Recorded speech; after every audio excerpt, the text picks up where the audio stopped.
Good evening and welcome to another episode of the San Antonio Soccer Roundtable. We finally have a full roundtable with us this evening.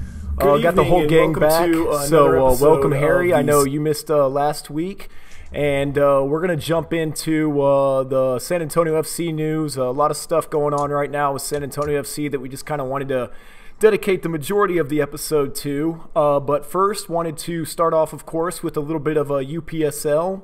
Gordino, you had the opportunity to go check out the last preseason game for the San Antonio teams here at Bernie as Samba took on Bernie Thunder. So tell us a little bit about what you saw out there at Bernie City Park and just kind of give us that UPSL. Yeah, so last time, good evening, everybody. So last time it was me, you, and Todd that went out to Whitley Field. Is that how you pronounce it, Whitley? Really?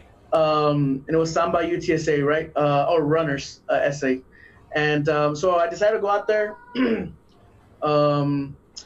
So it's at the Bernie City Park. As far as sitting-wise, there's a bleacher with 5 rows that's maybe 15 feet long. Everybody else was sitting on lawn chairs. I don't know if that's how it's going to be, or they're going to put in bigger bleachers.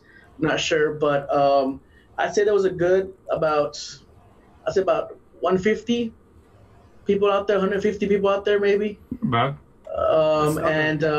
They were all on one side of the field, and the other side of the field was the benches.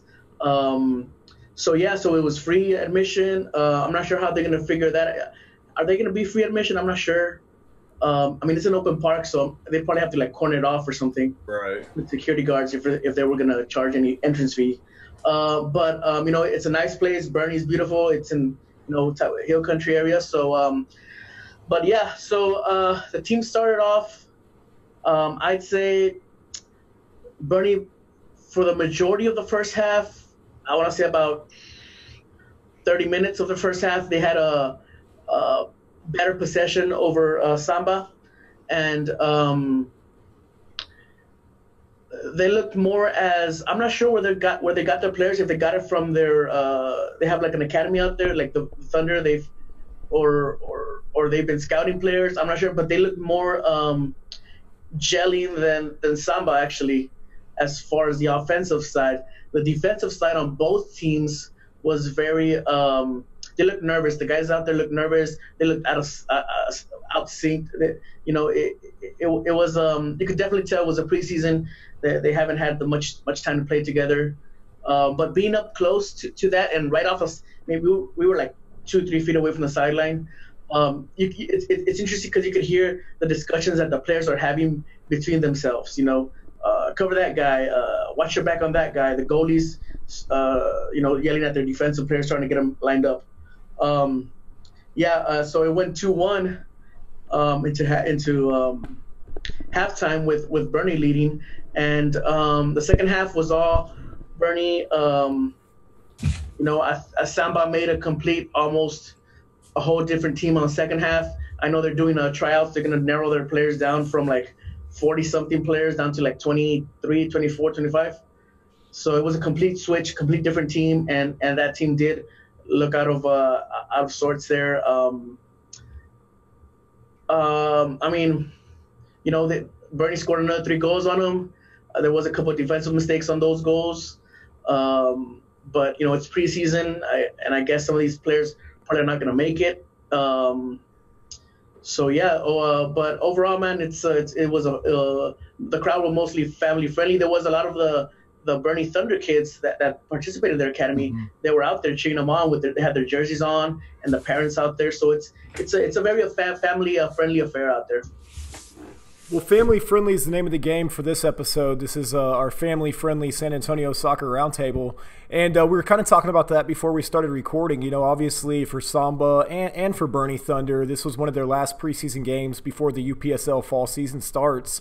Mm-hmm. So the score was 5-1. You kind of told us that it didn't really reflect what you saw out there on the pitch and how close the game was. But I also kind of wonder, too, just how many of those players that Coach Rexroth and Samba were playing there in the second half were guys that, he was trying to see whether or not they were going to make the team, in order to eliminate. Yeah, they're more like French players. Right. If they're going to make like I said, just by what I saw, man, the second half players, I don't see a lot of them making the team. Because when we went out to Wheatley, I thought the second half players were the better of the team. I'm not saying, that they were the same players, or the same squads, lined up together that from when we saw them. Right. But I thought the second group that he put out against UTSA was the better of the groups. Sure, yeah. Well, and like I say, this kind of, I guess if you could compare it maybe to football, your week 4 is kind of your last game where you're really just putting in those fringe players. So I could see where that might change a little bit. But yeah, you're right. I do remember watching the game versus the SA Runners, how that second lineup did seem to be the stronger lineup going against Keep in mind with the Runners, they only had like 2 substitutions, so they really couldn't. Right. Yeah, and that's true too. They didn't bring, because the Runners just had their tryouts this past weekend Yeah. So, and I know Coach Rexrow said he had to cut 15 players, so it's a big cut.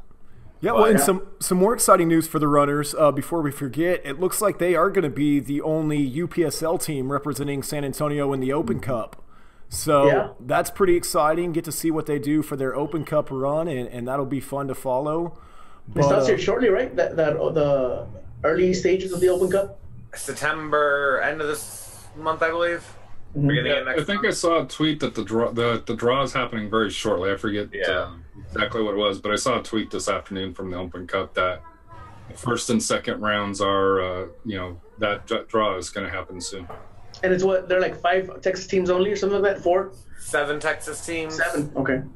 Most of them are from like the Dallas-Fort Worth area, though, right? I saw Rayados, I think. I saw like 3 from the Dallas area, 3 from the Houston area, and then 7 doing the open qualifying. I'm not sure, how, if any of the NPSL teams, like Midland Odessa, if they fell into the automatic.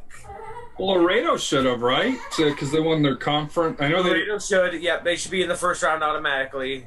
Gotta look into that, yeah. So they haven't announced anything based on the Twitter or stuff like that. Well, I wonder, do you think they still have to pay? They still have to do all the entries and all of that crap. But I'm surprised the Runners were allowed in, because it's my understanding you had to already have participated in an organized, recognized league, and this is their first season in the league. Right. I remember Coach Rexroth saying something about that last year, how, they couldn't participate last year, but that they were looking forward to this upcoming year after they had already played a whole season or whatever there in the UPSL.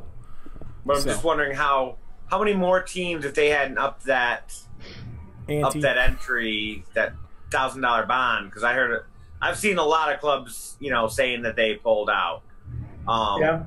Livonia from Michigan, who plays the Michigan Premier League, who made it to the semifinals of the U.S. Amateur Cup, said they can't afford to pay it.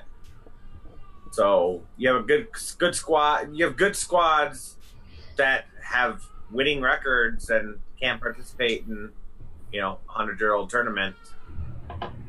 And I'm wondering how many of the NPSLs actually do participate, because, like, for example, Laredo, they already lost most of the players to colleges for this coming season, so it'd be a completely whole different team from the team we just saw during the NPSL season. Right. Well, Laredo won't enter it until the actual first. These are just the qualifying rounds. They won't enter until the round next before year. San Antonio does. Okay. Next spring is when they'll do it. So, so they should have their team. The 7 teams, you got 1 from Austin, from the Austin Men's Soccer Association. You got a team from the North Texas Premier Soccer Association in Dallas, the NXT Reynaldo's, who's probably the most famous. From UPSL, you got Bay Area Oilers, Dallas Elite, San Antonio, and Southwest FC, which is from El Paso. So those are the 7 amateur teams coming in. But you're right, there's a couple, of like the UPSL teams that I would really like to have seen given the shot. But I think you're right, that $1,000, even though there's reasons for it and there's reasons against it, it has impacted this year. There's no doubt about that. Right, because only 95 clubs nationwide entered. Well, it's down from 100 plus last year, right? Yeah, it was like 117. Only 25 out of the 50 states are represented this year. It's damn Hawaii. You're damn yeah. Okay, so Hawaii and Alaska don't send a lot of people. But UPSL's going to Alaska, so next year there's that shot, right? Always a chance. Road trip, guys. Road trip. Speaking of road trips, let's get into some San Antonio FC news. Harry, you made a road trip out there to Phoenix. And from what you told me, it was actually there was a pretty decent traveling crowd that went out there for the game. I know I saw Mike and Jenny. Who all did you see out there at the Phoenix Rising match? Yeah, so it was the four of us that went. Mike and Jenny, and of course their son got the media pass. Jonathan. For it. So Jonathan. So there was three there. But then there was, I forget the name of the gentleman, but they knew Billy Forbes from San Antonio FC, or not from from the Scorpions years, and have kind of followed him around. So they were out there. Thomas's sister, I got to meet her, and her kids were there now. To be honest with Thomas, I think her kids were rooting actually more for Phoenix, and the way the action on the field was, it's kind of hard not to. But they sat right next to us, and there was probably about two others. So there was about 10, I would say probably at minimum 10 to 12 that were sitting in right behind the San Antonio bench. So I thought for being 1,000 miles away on a Wednesday night game, it was a pretty good turnout. For San Antonio FC supporters. Just how was the actual Phoenix crowd? Because when I watched it, it looked like the stadium was pretty empty from what they've been saying they've been getting all year. It was lower than what it normally was.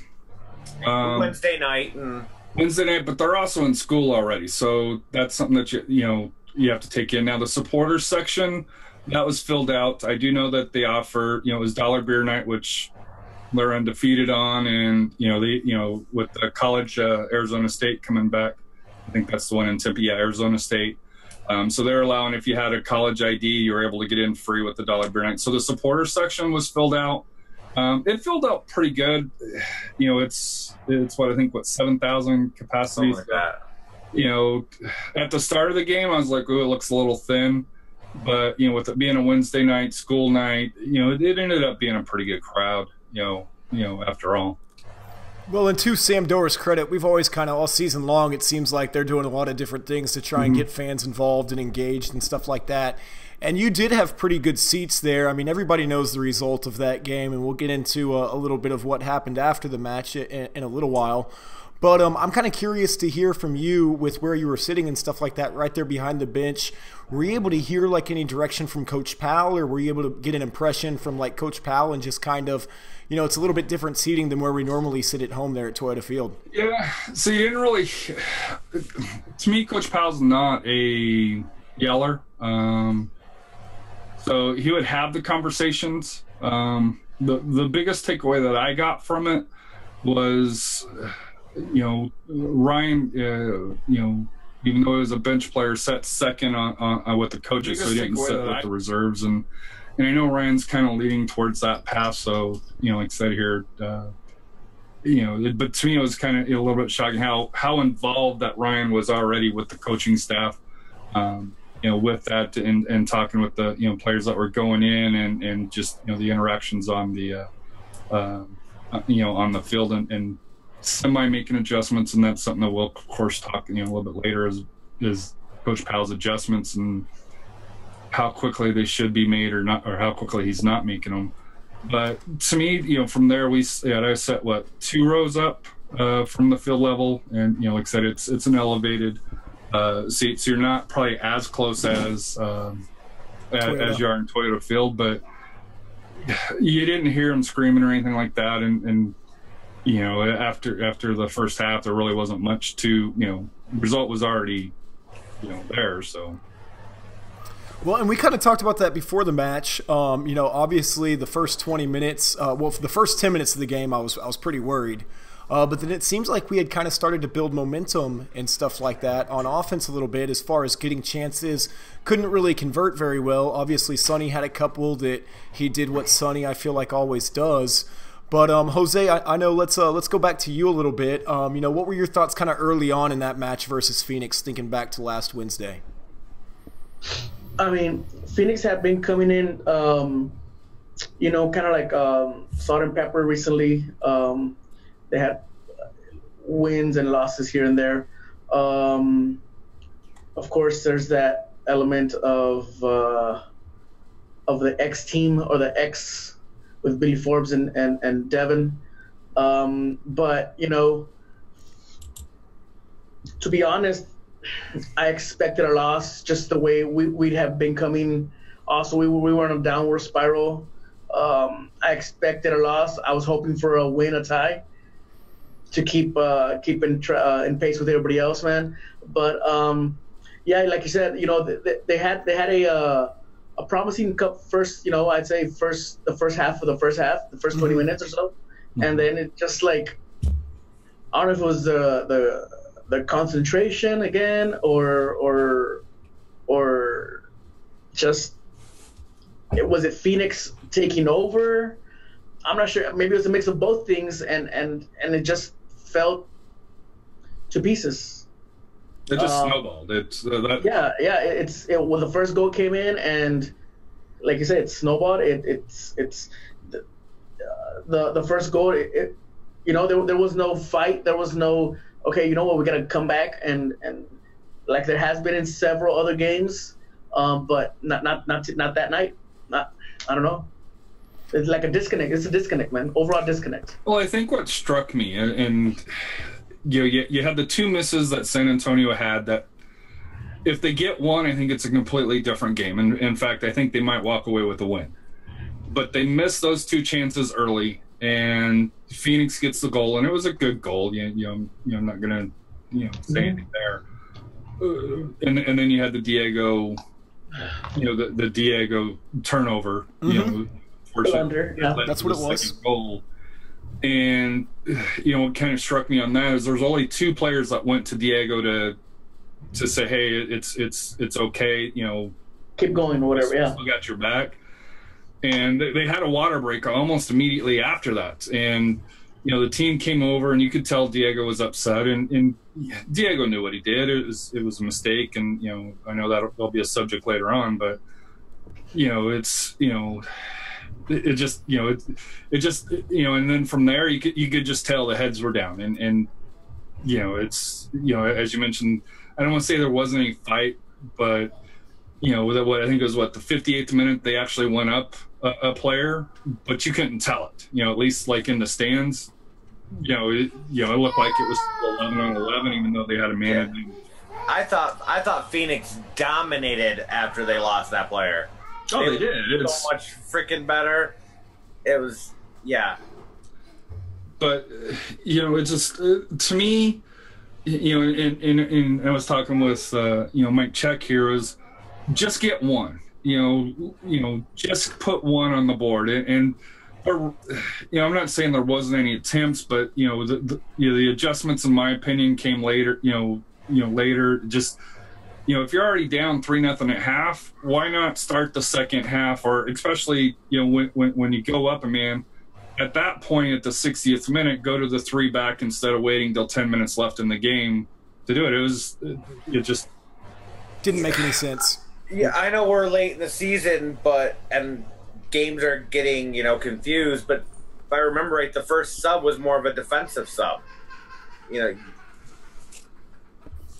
Well, I mean, I kind of agree with you there, Harry. Like, I definitely feel like you could have gotten a lot more aggressive. Diego made the blunder. They go up 2-1, and honestly, or 2-0. Excuse me. And honestly, at that time, I still thought, okay, like we might have a chance here. I'm not too worried. Like if we can just settle down, and it just didn't happen. I mean, from there it only got worse. And then Vega had that wide open net that Diego, he had the first save and then stopped one with his face like he does from time to time.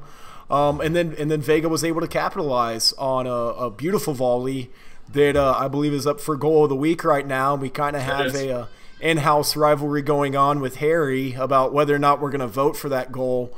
But it was a beautiful volley. And, kind of to your point about the ex-players, Jose, like you mentioned, seeing Vega kind of start that match, which I know he's gotten a little bit more playing time here recently, but he still hasn't really gotten a whole lot of minutes for Phoenix Rising, right? I mean, I've seen... No, but recently he has. He sat on the bench for most of the season, but recently he's been a catalyst for their last little bit of run here. So, but yeah, Maxey came out the 60th minute, and Murphy went in. Okay, there. I'm thinking of a different name. And here's the craziest thing: we only used 2 subs. They took out in the 77th minute. McCarthy came out and they put in Presley. We only make 2 subs a lot of times. But at that one there, just just never mind. It's just, I don't know. But I've said it before on previous episodes. We tend to once we allow that first goal and we're down, we tend to hang our heads and it seems like it stays in their mind that, hey, we're down and they can't get out of that hole. And especially on the road. At home, there's a little bit of fight, but yeah, it is what it is. But I mean, did it really surprise any of you that Phoenix came out here with the win? I mean, they've been the most consistent team out of these 2 teams as far as, I mean, or did anybody actually expect the win out of the Phoenix game? I expected them to lose. I expected us to lose, but I didn't expect us to lose like that. That was bad. Right. And going there, like I said, with our history against Phoenix here, I thought a tie would have been a good result. But to get blown out of the building, because at halftime, there really wasn't any excitement, in the game other than, hey, is Billy Forbes? Because you could tell Billy Forbes wanted to get a goal as well, especially after Vega did right at the end of the first half on a Forbes assist. Right, you could tell Billy was wanting to get one, himself, and that was really the only question in, it is, because San Antonio just didn't have any. And if you look at the stats, would you think that San Antonio had 61.2% of the possession? I didn't think so. But, according to USL, they did. Their possession stats have surprised me a lot this year, though. But does that go back to the possession without purpose? When it comes to the actual offensive end, you see a lot of individual effort. You don't see a whole lot of, possession when it comes to the attack. You see a lot more of it on the defensive half of the field, I feel like. Right. But here's the key stat, and this is the big difference between the teams, and this is why, despite the defensive struggles here, which we'll probably talk about later, Phoenix had 14 shots, 9 on target. We had 15 shots, 3 on target. If you're getting 1 in 5 shots on target, what are you going to do? And especially where you're up a man, for 30 minutes. But we throw a whole bunch of shots off target every week in, week out.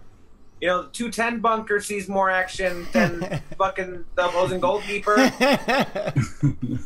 Hey, Gordon tried to hit 118 again on Saturday, I saw. So yeah. He can close this time. It was almost a throw-in, actually. Yeah. We joke, but I think we might need to get some arrows for the next home game, and just kind of try and. The goal is that way. Yeah, help them out a little bit. But oh man. And I think that game it left everybody feeling deflated. I mean, I think these last 4 games, I guess you look at just kind of the peaks and valleys of this season and where we've been and then where we've fallen to. From going to winning 4 straight and being in 5th place to losing 4 or 5 now, four going on. Yeah, those 4 in a row, and they haven't even been close. Exactly. I mean, and like you said, the players kind of look deflated. We've been talking about almost all season long about the locker room, and just kind of curious as to what the chemistry is like in the locker room right now between these teammates, and how San Antonio FC can turn this thing around. And I think that led to a lot of what occurred, the Twitter war of 2018, if we want to deem it that, with the whole Restrepo versus Cardoni. And I feel like the majority, I'll just say my piece on this, we can all say our piece on this, and hopefully we can start to move forward as a fan base. But I feel like the whole Cardoni and Restrepo line in the sand was kind of drawn. and then it was like everybody almost had to choose a side. You know, and then all of a sudden people like chose sides and stuff like that. And it was like, well, why can't we just support the team? And it's like, well, because you made this imaginary line in the sand. And for me, I'm going to support whoever it is that's playing. And so, like, I know 118 came out in the last game, and we did 2 chants for Restrepo, and then we did 2 chants for Cardoni.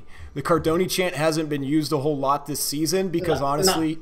Not a lot of people knew it, so... No, and we kind of had to cut it, like, pretty quick because me and Stindl were, like, the only one chanting, you know. And the thing is, with the Diego, it's so much louder because people that aren't in Mission City that are sitting in that section can easily catch on to it. It's an easier chant. Yeah, it's 3 words. And you know, it's... We gotta switch the Cardoni one.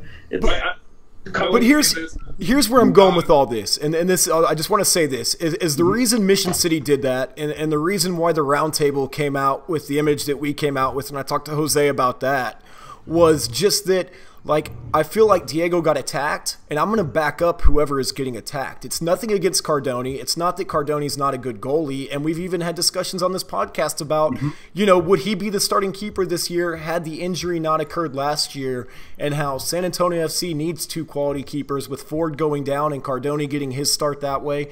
And it's not a knock on him, and I think 118's intent was the same. And then, you know, they come out on Twitter and things get said on Twitter and you can't read sarcasm. You know, it's no different than what I said after the game on Saturday. And it's like, can we just stop attacking players? Cardoni had a slip up where I feel like if he could go back and take back that first goal, I think he was a little close to the near post, and that's why he got beat.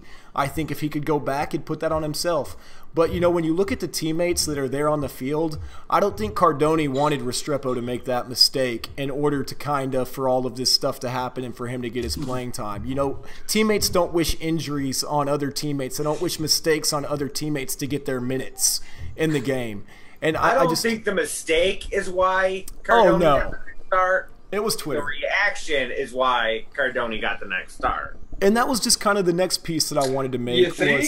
I feel like so many fans, because SAFC players make themselves so available to us, we feel like we have a right to just tag them and say whatever we want to them without any kind of response or repercussion. And it's like, you know, these guys, man, they're not making $10 million a year. Like, do you sit there and tweet Odell Beckham Jr. and call him on his bullshit and expect him to come back to you? Because these guys are D2 soccer players who are out in the community trying to teach our children and trying to help. They're a little bit more available when it comes to stuff like that, and I feel like they take it a little bit more personal. And yeah, Diego's a little bit of a hothead and came off and said some stuff he shouldn't say and then apologized for it and then got slammed for his apology and all kinds of other stuff. And it's like, get off the Twitter. And if you want to talk trash on Twitter, you don't have to tag the player in it. Say your piece and just say it. I mean, we do that all the time. If I want to talk trash about San Antonio FC's FO, I learned I don't always have to at them. I can just say it, you know? Yeah, I don't. Well, and I'll say this because I'm the only non-118 member here. I think the thing that irritated me was the Twitter post. It wasn't the chant, to be honest with you. I didn't hear the chants, and you know, it was, you know, where I was sitting, you know, to me it was the Twitter thing, and going to that whole situation. The thing that bothered me the most is, you know, Diego's response. Yeah, it was. I think we're overblowing his response. These are humans. They're people. Yeah. You know, that's what people don't. These are people. They're robots, bro. They're people that are actually doing their own Twitter account. Odell Beckham doesn't do his own Twitter account. He's got a publicist to ignore all the bullshit. You know, these are real people. You know, you already know he felt like shit because he made that. You know, he gave up the goal, yeah, and the team gave up that goal. Yeah, you know, he felt like. Don't tell me it doesn't affect him. You know, because we know how he plays. He probably felt worse about it than anybody else, you know, that was watching or at the game. Yeah. But yeah, you don't need to tag somebody. Just fucking, you know. And then the 118 post, probably a bad idea, but it was sarcasm. You know, I'm not sure who posted it. I could take a guess at who posted it, but I'll give you one guess. But it was sarcasm, you know, and it was a bad time to post it, but fuck it. And I feel like, go ahead, Harry. You haven't had a chance to talk, man. Go ahead. So to me, like, there's two things that I took away with it. Number one, I don't think Diego's response was really that out of line. And you know, there wasn't a single swear word in it. It was perfect. Well, no, it wasn't the swear words. It wasn't that. It was that he was already. To me, it seemed like that he was already checked out.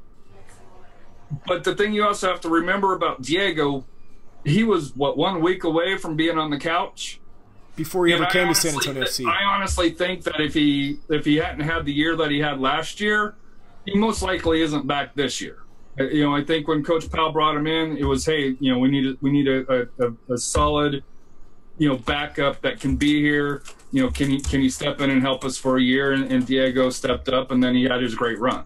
So to me, like I said here, I don't think Diego would be back whether he had another great year or not. I think he's ready to move on to his next stage, and I think this is kind of the first sign where you really see that, you know, his frustration from, you know, his play on the field, which, you know, the whole team isn't as good as it was last year, and including his, it's a step below what it was last year. But to me, the thing that really irritated me was the last response where they copied Coach Powell. You know, if you're gonna have a disagreement with the player, and he gives you the courtesy to respond back, you know, whether it's positive or negative. You know, if you're gonna engage, you got to be able to accept both sides. But you don't go run into Coach Powell saying, "Hey, the person, is this really who you want as your goaltender?" To me, that was a low blow, and you know, and like I said here, it's something that, as fans, if you're going to engage in players, you got to be able to take it when they come back and they don't give you the softball response. They actually come back with what they feel. To me, that was the disappointing part on how that ended, is, you know, that they tried to involve the coach, which to me is way out of bounds. Well, and the ironic part that I found with that is they're actually an official. And so it's like, would you want somebody to analyze every call that you make as an official and sit there and talk trash to you on Twitter and tag you and say what a bad ref you were and how you blew this freaking call, you freaking idiot? You know, you do that in a game, you're going to get a card. So it's like, referees don't have to have thick skins, just the players have to have thick skins, you know? Here's my thing. You mentioned, you know, the tag that, you know, hey, you know, coach, you know, where they tagged the coach. Let's not forget the person that started that works for a podcast that has media credentials. Is that the kind of person you want media? I'm not going to go that far. You know, because it wasn't even constructive criticism. I know we've criticized the play on the pitch and we've said stuff about individual players, but I think we've been constructive about it. And that's my personal feeling. You know, some people shoot the ball over the net. Can't help it. Goes into the fucking 10 bunker. You know? I hope it goes to Austin. Yeah. But you can put it in the racetrack. It's just... But no, to me, and like I said, it's a good lesson for all of us. You know, we all represent San Antonio FC, and you know, whether you're, you know, on a podcast, whether you're not on a podcast, but you follow the team, and all the San Antonio fans follow each other for the, you know, majority of the point. If you're gonna step up to the line, you got to be able to take it, but you don't go. To me, you don't go run into, trying to tattletale to the coach saying, "Hey, this was an inappropriate response," because, you know, San Antonio FC is going to be monitoring it anyways, and that's why, you know, I do give, you know, kudos to Diego for coming back and saying, "Hey, he made a mistake," because he understood when he cooled off. And you know, I was on my way back from Phoenix at that time, and I'm getting messages, "Hey, do you know what Diego said?" And I was like, "What are you talking about?" So to me, that was just the you know, for fans, we have to take responsibility, and like Scott said, you know, if you're going to say something, you know, good about San Antonio FC, I very rarely will tag San Antonio FC, just because they don't. You know, the media guy doesn't need, 500 posts saying, "Hey, you're doing everything wrong." They know they're doing wrong right now, because they knew the expectations coming in was to be top in the league, top in the West. And where they're at, I know they're unhappy, or they better be unhappy in the office. with the positions, position on the table right now. And the thing about tagging the team, it's not getting to who you want to talk to anyways. It's getting to some, possibly an intern that's getting college credit for helping out the team. It's getting, media personnel. It's not getting to who you think it's getting.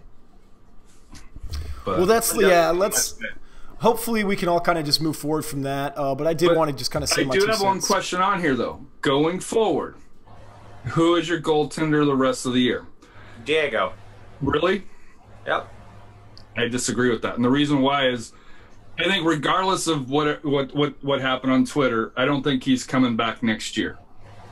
So, and if you look at the stats wise, I wouldn't either, man. I don't think it's stats wise. I think if Diego doesn't come back, it'll be more disciplinary or him just like being done with this season and being done with his career. I don't think it's going to be stats. We mentioned that weeks ago before this even happened that we didn't think Diego would be coming back. But to me, if that's the case, why not give Matt a shot to see? Because Matt's had 9 games. As a starting goaltender, for San Antonio, he had 4 last year before he got hurt, and he's had 5 this year. I think we both agree they're close enough. If you look at their stats, they bring different things onto the field. But to me, you've got to be able to see what you have in Cardoni. And I agree with you there, and that's why I say I think if Matt is your starter, that's why. It's not a thing of who's our number 1, who's our number 2, who's our better keeper. It's who's going to be our goalie moving forward. And I could see where Cardoni would be the starter for that reason. And I'm not, again, like I said before, nothing. I think goalkeeping talent-wise, they're there. It's 6 of. One half a dozen of the other. Yes, sir. To me, though, is Diego's leadership, vocalization with us. If we're serious about attempting to make a playoff push, I think that is important. I still think that's Matt's gotten better with it from what I've seen from last year to this year, but I still think that plays a role in the game, and I think you'd want Diego's experience and leadership and ability to do all that over Matt at this time. If we were sitting where, at the very bottom and we were already statistically out of it, I could see making that switch because you're hoping to keep Cardoni next year if Diego does leave. Right. But we're not out of the playoffs yet, statistically, mathematically. Realistically, we're in good position for the playoffs. And let's get into that. Let's get into RGV. Enough of the Cardoni Restrepo. We'll have to see what Coach Powell does moving forward. I can see where you're coming from, though, Harry. And let's get into the match that we have tomorrow, which is going to be basically the first, hopefully, 3 points that we get in order to try and make some kind of a playoff run because we're going to have to get them where we can right now. Well, what do you think, Jose? You've been kind of quiet now for a little bit. I know Todd's got the FCK RGV because, again, family friendly. Yes. But what do you think about this RGV match tomorrow? You think we got a shot at 3 points? Freaking RGV. So I was thinking about this. I'm hoping that the way Devin and Billy came out trying to whoop on SA. I'm hoping Ward, Murphy, and Escalante maybe go back there and I know Escalante already had a shot early in the year, but the other 2 guys haven't. So I'm hoping they go out there and try to show off, try to go out there with a chip on their shoulder and take it to RGV. What is RGV playing for? Not much, really. But it's like, they have nothing to lose, man. So they still want to beat us, though. Yeah. They're still gonna want to beat us, but they have nothing to lose. The ones that if we happen to lose this game, shit. Would you guys start the RGV trio against them? I'm sorry, what was that? Would you start the 3 RGV players against them? No. No? I would. I would too. Just because that extra chip on the shoulder provides extra motivation. It gives you an extra, this is the team that cut me. I'm going to run extra hard. I'm going to play extra hard. Well, you know your opponent. Yeah. You know? I'm on the yes Ward with Lopez. To me, Ward is the must start. Yeah.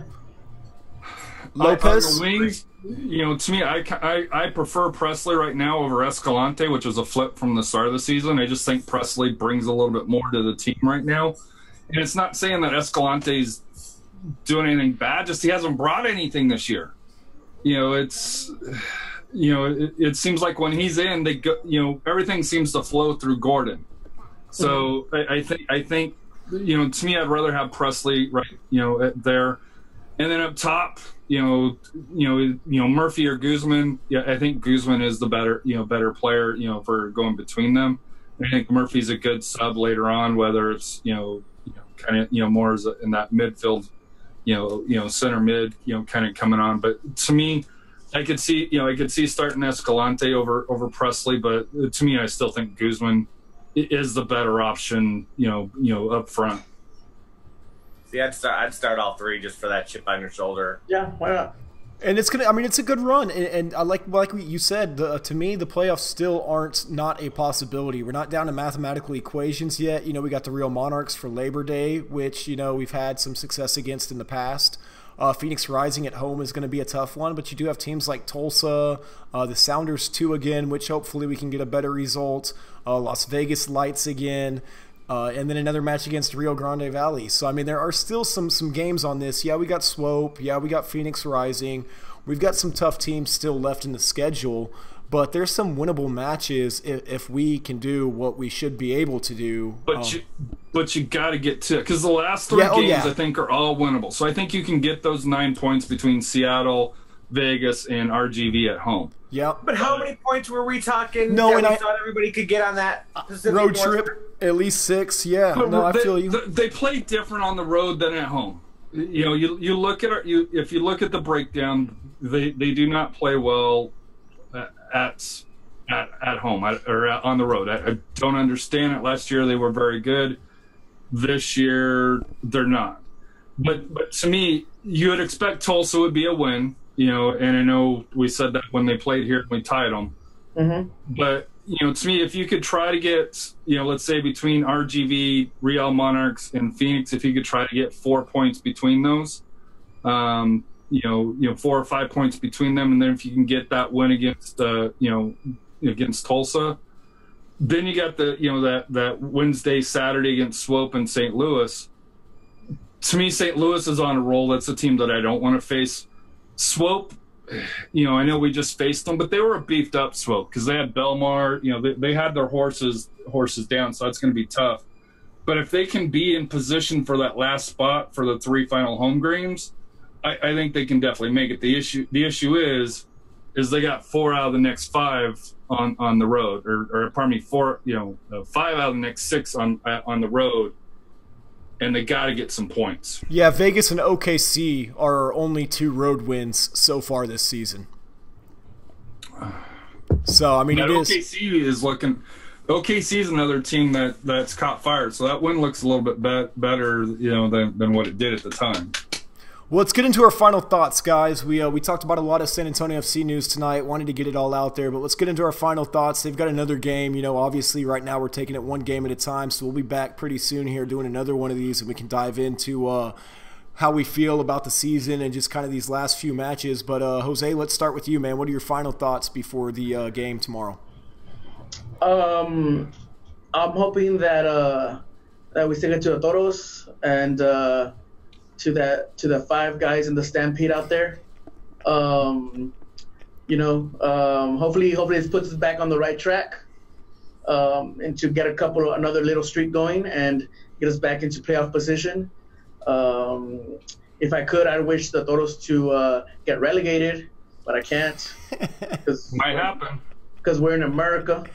But yeah, man. So I think they're doing a watch party at Line the Rose in Cantera. Mm-hmm. So head on out there if you can. I think the club said that they were going to be giving some free prizes or whatever. So 50, the first 50 people get something free from San Antonio FC. So show your SAFC pride for our city and our club. See how I like it how I did that. And head on out there and let's go SAFC. Thank you, Gordino. Very nice, Vanna. And Todd, what about you, man? You hadn't spoken too much this evening. We didn't mention it. New signing Lang looked really good. Expect to see him start at RGV. Hopefully, that fresh blood can give us a little new lease on life and get us over this little hump and into the final stretch of matches. And lastly, frickin' RGV. Family friendly.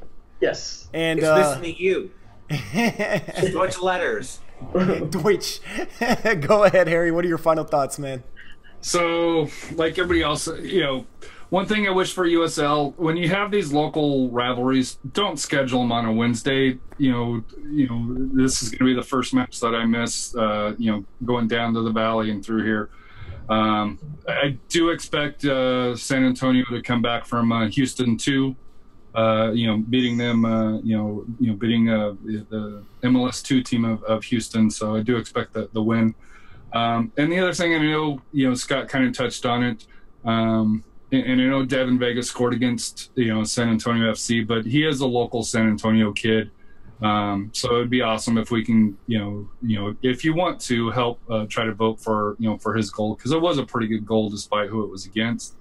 And he is from San Antonio. So, as much as, I hated that he scored against it and it irritated me, like I said here, if we can support our local soccer players, which, even though he's playing, elsewhere, he is still San Antonio, and that is who his home is. I hear you, Harry. He scored against. It was Harry's final thoughts, not Todd's final thoughts. Todd had his final thoughts. Todd always has to get the last word. Put it on the poll, Todd. Put it on the poll. Will you vote for Devin Vega's goal of the week? Let's do it. Start a new poll. For Devin Vega's goal of the week versus San Antonio FC. That becomes the worst goalkeeper attempt of the week. Not necessarily. No. Oh, and I'm also going to call bullshit on USL for this as well. How do you have Diego versus Matt again on save of the week? How do you have that? How can you purposefully orchestrate that after the Twitter Illuminati? Yes, go here. Illuminati. One word, Illuminati. Because San Antonio's been pretty much every goal of the week and up for every save of the week for the last month. Yeah, like last month or so. Yeah, that's true. And you know what? That is true. We've been winning a lot. And we've been in it. They've been close ones, even the couple that we've lost. There was that one, not the FCC goal. They got to split that San Antonio vote. Yeah. I just thought it was funny after the week here of, are you Team Matt or are you Team Diego? Guess what? Here's USL. Here, let's pour some fire on this fire here. And vote first. Which save did you think was better? Forget about. I thought Diego's save was better I thought Diego open net. He had an open net, and it was crazy that he saved it. And I didn't see two saves. Yeah, it was a double save. But the only thing about that is you don't have to pick a side on that one. You could pick vote multiple times. So one on the phone, one on the computer. There you go. Yeah. Absolutely. And that's kind of my final thoughts, guys. Is let's move forward. Let's. I know everybody's kind of a little bit discouraged right now. Let's shake it off. Have faith in the club. Keep supporting. That's what we're here to do. Win, lose, or draw. We'll work on everything in the off season when it comes time for that. But we're not there yet. So have faith. Trust the process. On to the next one. All the things that Jason Garrett and Coach Powell say after every loss. And this is the San Antonio Soccer Roundtable. What's life without goals? We out.